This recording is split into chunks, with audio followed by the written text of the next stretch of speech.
Hello and welcome back. Today I'm going to be covering episodes 15 through 18, so if you enjoy these videos, please like and subscribe. This will help people find my channel. So jumping to episode 15, finally Wang Miao has figured it out.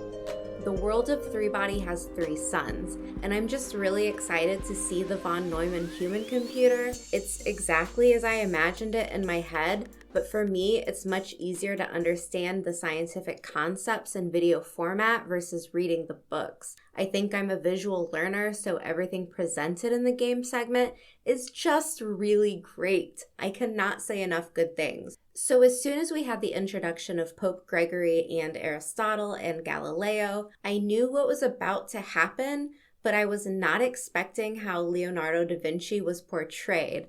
I was laughing the entire time. For anyone who plays The Sims, he reminded me of when you set your sim to perky walk and they just kind of strut around flamboyantly. Anyways, Da Vinci's chair is actually a toilet, and this whole episode is ridiculous and over the top, but it just works. There's a feeling of absurdity to all of it, but it's so imaginative. This might be a bold claim, but in my opinion, this moment is better in the show than it is in the book. So moving to episode 16, I thought this was a really interesting one too, as we are learning more about Shen Yufei and her husband's relationship. It's more like co-workers than husband and wife, and I always liked Wei Chang's book character. He might be one of the most intelligent characters in the entire series, so I'm really excited to see if we'll get more of his backstory on screen. It appears he's trying to solve the three-body problem, and I hope we get more from him and more exposition and more background from him. Now, Wang Miao goes back into the game and we get to see the supercomputer in full action. I know this was a bit that was shown in the trailer, and I can't believe that we have it. It's so cool. It's so fun to watch. So this era in the game is destroyed by what's called in the books the Great Rift.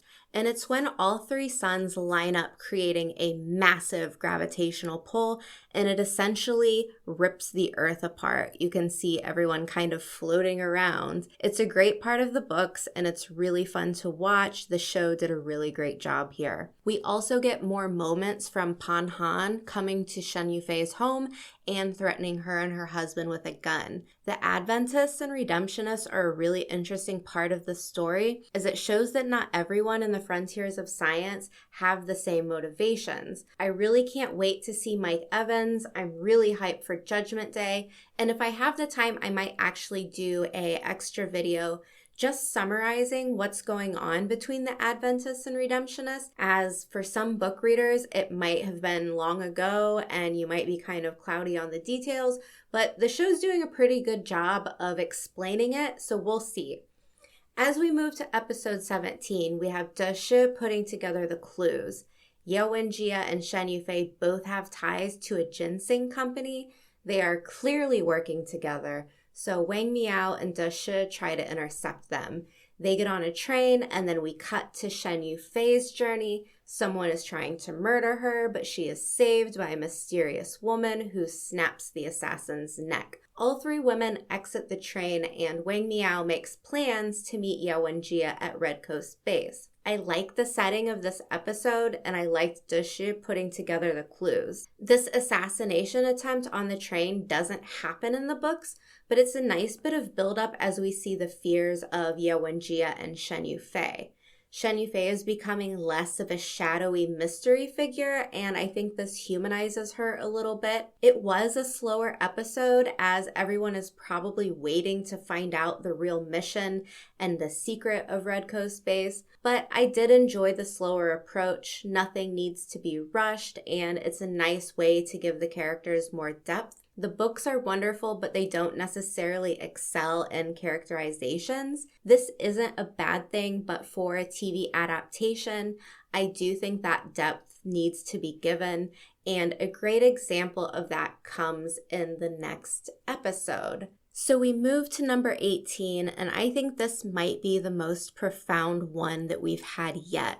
The chemistry between the actors who play Ye Wenjie and Wang Miao is just really, really good. I also enjoyed the actress who plays Yawenjia a lot. When she's called into this meeting, she believes she's going to get in trouble, and the way that she just shows the emotion in her face is really impressive. But what's most exciting is we get to learn the real purpose of Red Coast.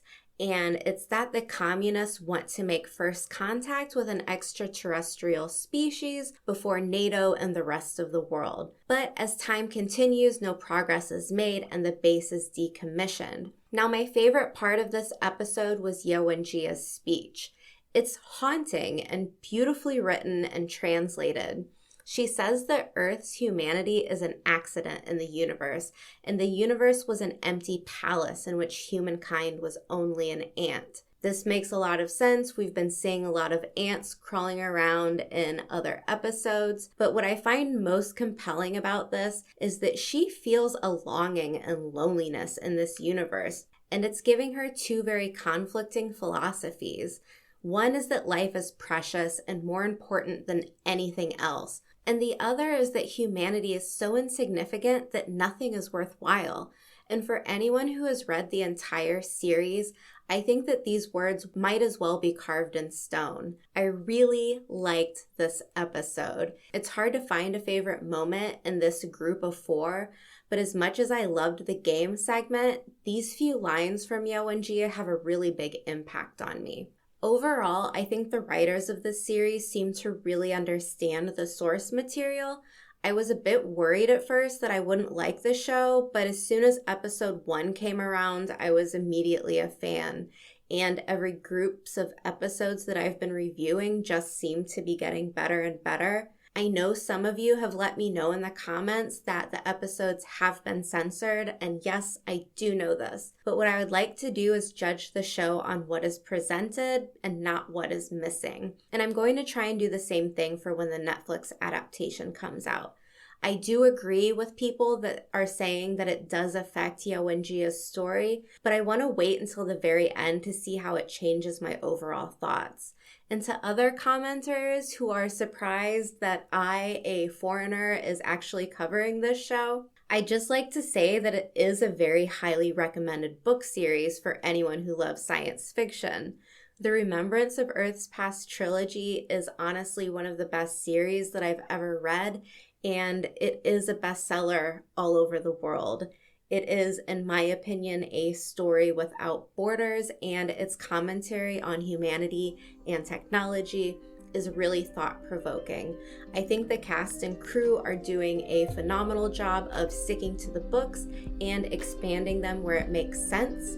But for today, I say thank you for watching. Thank you for commenting. I hope you stick around for the rest of my videos, as I will be covering the entire Tencent series. And that's it for today. I will see you back next time.